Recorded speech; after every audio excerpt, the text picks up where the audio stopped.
Hey guys, for today's video, we are here in Vikings and maghahanap tayo ng malaking pagkain. Rar! So come and join me. Let's go! First up, this is the Filipino foods, guys. Look at that, ang dami. Grabe guys, super dami. Look at that, may tahong, may squid, may barbecue, and more. And punta naman tayo dito guys. Ito yung malaking roasted beef. Look at that. And the chicken. And the belly.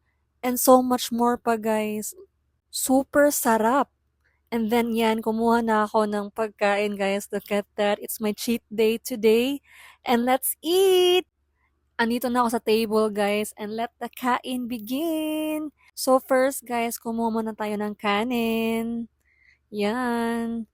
And the second is, ito yung roasted beef na sinlice nila. Look at that, super sarap na malaking roasted beef. I so love it.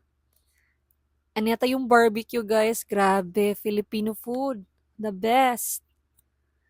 And the last is, ito yung chicken nila, grabe guys, masarap din. Super sarap. Craving satisfied talaga ako dito guys. By the way, the updated price of Vikings is 1,138 pesos per head. And meron din silang salad, guys. Super daming kapilian. Look at that. And meron silang mga gamis dito. And syempre, kumuha ko, guys. Look at that. And this one, this is a sweets area. Cookies and cupcakes, guys. Super dami. And lastly, naka-take out pa ako ng cake. So that's it, guys. See you on my next video. Bye!